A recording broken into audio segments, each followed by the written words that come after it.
This is a wedding ceremony of India's richest person's son, where all the Bollywood actor and actresses, politician, even prime minister were invited.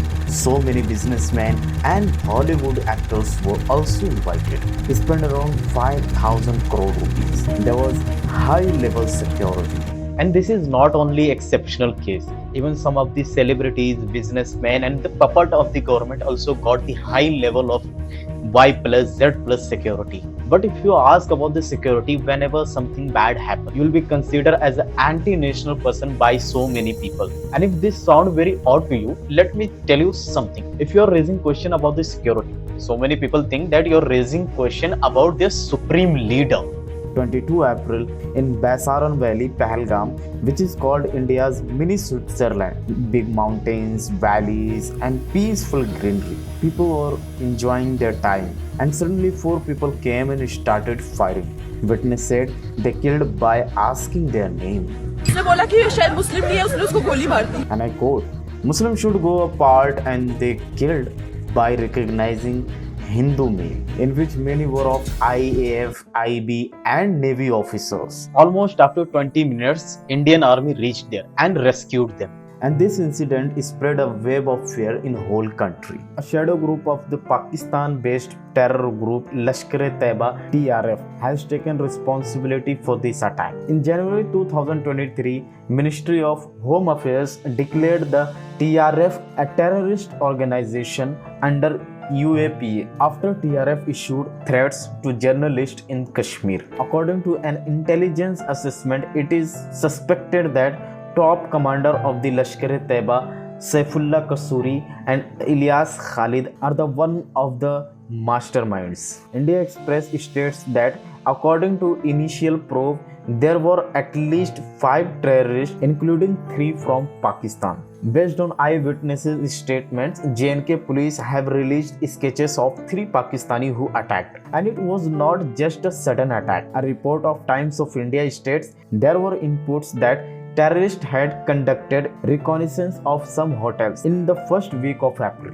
The sister of Vinay Narwal lashed out at the BJP CM Nayab Singh and said about the security.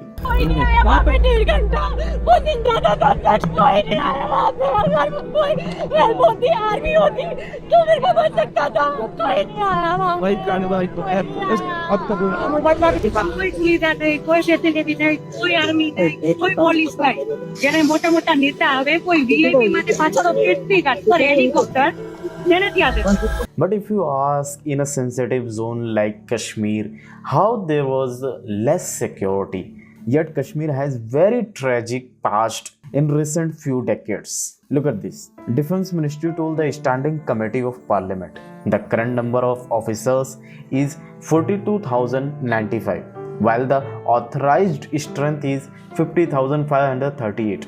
Means over the 8,000 officers shortage. And there is a shortage of 92,410 soldiers in the army. Means in India there is a shortage of over 1 lakh army officers. So what is causing this shortage? A report of Telegraph published in August 2022, it states that during the 2 years of COVID, there was no recruitment to the army. That's why there is a shortage of over 1 lakh troops in the army. And if you think that Indian government is trying hard to match the required number, you are wrong. Look at this report. Indian Army plans to cut its strength by around 2 lakhs over the next 2 to 3 years. But why? Does it even make sense? A ministry official reported the military is working towards a rationalization troop strength. The proposal also being seen as an attempt to reduce the army's ballooning salary and pension bills that the government considers a hurdle. Look at this woman, Vinay Narwal's sister, cried in front of Haryana's Chief Minister Nayab Singh. She said her brother was alive for almost 1.5 hours. If army had been there, he could have been saved. But there was no one. But our media doesn't care about it. On the other side, for the Ambani and his family, highest level of Z plus security with a total of 55 persons, in which more than 10 individuals are highly trained NSG commandos. They have spent more than 5,000 crore in a wedding ceremony. But security, they want highly trained NSG commandos trained on government funding, and media doesn't care about it. Even in December 2016, PM Modi said in a rally, demonetization broke backs of terrorism, fake currency smuggling. So the question over here is, why haven't the terrorist attack stopped since then? Either it is Northeast India or Jammu Kashmir. For the context, let's say Jammu and Kashmir. In November 2016, Nargota army base attack where 7 soldiers including 2 officers got killed. July 2017, Amarnath Yatra attack where 7 people got killed and 19 injured. February 2018, Sunjwan military station attack. In February 2019, Pulwama attack.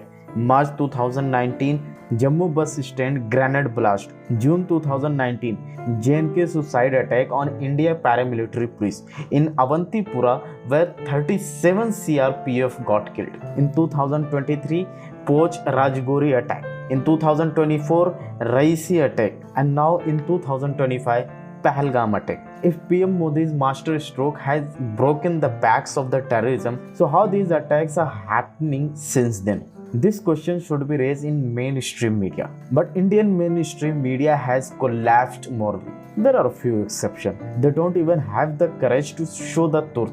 How can they ask the question? When one of Aaj Tak's correspondent trying to say something about the security, he was stopped in the mid of the sentence. ये मजाक नहीं है।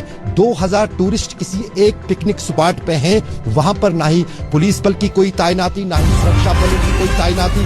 हम देखते हैं जब अमरनाथ यात्रा होती है। And this man, Arnab Goswami, rather than questioning the government about safety and security, he is saying Supreme Court is responsible for the Pahalgam attack. There was no need, in my view, for the Supreme Court to waste time getting into whether 370 abrogation was valid or not. It was a waste of time because, with the greatest of respect to the judges, they will not take responsibility for the security situation. What else we can expect from these so-called journalism media outlets? Indian media's standard is 150th worldwide, but they are damaging society. Until a fake news got fact-checked, the damage already has been done. And we will see how India take preventive measures to avoid these such kind of terrorist attack, and most importantly how India will take the revenge. What are the possible ways to go through and what will be the consequences? We will see and talk further in the next videos.